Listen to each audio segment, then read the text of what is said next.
And that is about the ex-FBI lawyer who, at the time he was an FBI lawyer, if you remember, his name is Kevin Kleinsmith.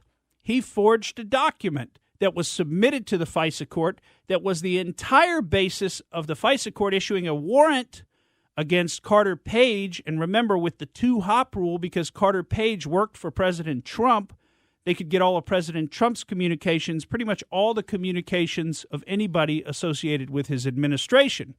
The two-hop rule means they can get the communications with anybody who communicated with Carter Page, and then anybody that those people or that person communicated with. So it very quickly becomes an exponential number of people.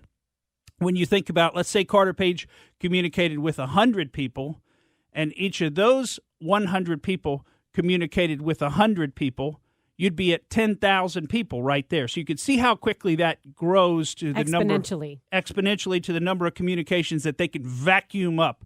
And that's what they did.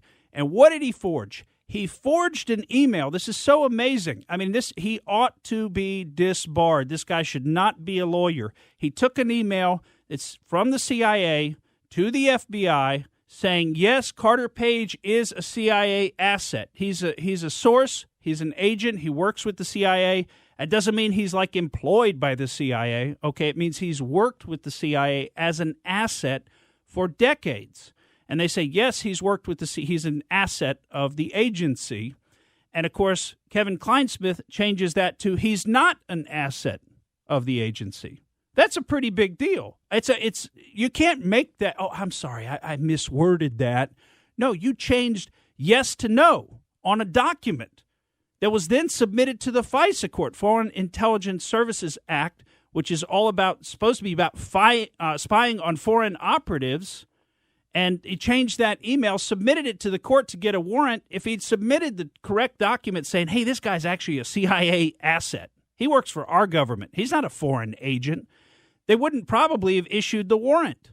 But Kevin Kleinsmith changes the document, submits it, and of course, if you remember, the criminal penalty that he received was, it's offensive to call it a slap on the wrist, because at least there's a little sting when you get slapped on the wrist, right?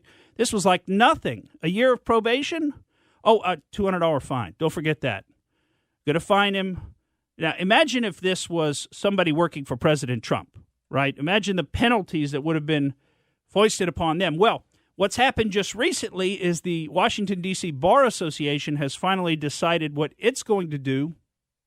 Of course, they decided that in concert with Kevin Kleinsmith. So they have to make sure it's okay with him what they're going to do. And they decided that the penalty for forging a document, knowingly making a false statement, submitting it to the FISA court. Remember, there's not even an opposing party in the FISA court who could say, wait a minute, this is a lie. The FISA court just sort of rubber stamps everything the government submits. So he submits this. They decided the penalty for this, because as they found, it's not a crime involving moral turpitude, which means bad morals. No, he didn't. This is not that kind of. He lied to the court. He forged a document that was submitted to the court. That's not moral turpitude. He shouldn't be disbarred for life. I guarantee you, if he was not the anti-Trump, never Trump side of the case, and this was not in Washington, D.C., he'd be disbarred for life. But they decided the penalty, which he accepted. We've got to make sure it's okay with him. There's nothing more important than that. 1 year suspension. They didn't even take his law license. They just suspended him for 1 year. And this is the kind of punishment that the folks on that side of the argument get.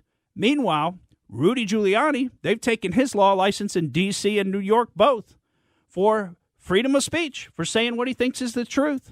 Oh, he made false statements about the election, they say. Let's snag his license, take his license from him. But Kevin Kleinsmith, who submits false documents that he forged to a court, oh, come on. Why are you making such a big deal about that? You know, it's just a small error. He just added not.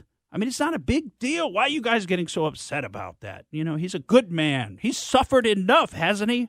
He's got to pay that fine. I mean, his reputation has been tarnished, and he didn't even do anything. I mean, it's just crazy. It's just absolutely crazy. Hopefully, because you're never going to see the mainstream media cover this, because the distinction between what happens to people on that side and what happens to people who worked for President Trump is so obvious, it's so glaring that it's offensive, so they'll never cover it. They'll never even talk about it. This should be big news. I mean, if this was one of Donald Trump's lawyers, wouldn't they be saying, this is corruption at the highest level. This man was not punished properly for the crime he committed. They say the D.C. bar is fallen under the sway of Donald Trump. You know, that's what they would say if this was reversed. Meanwhile, they're going to say nothing because they don't even want you to focus on this. And I doubt you'll even hear this anywhere else, at least not any of the mainstream media. But that's probably the end of the story. You'll probably never hear of Kevin Klein-Smith again, and certainly they won't be following up on any of this after the fact since they didn't cover it in the first place. Thank you for listening to the Morgan Streetman Show. We hope you enjoyed what you heard, and if you did, please click like and subscribe to help us out. And remember that we recommend that you exercise your brain at least once a week.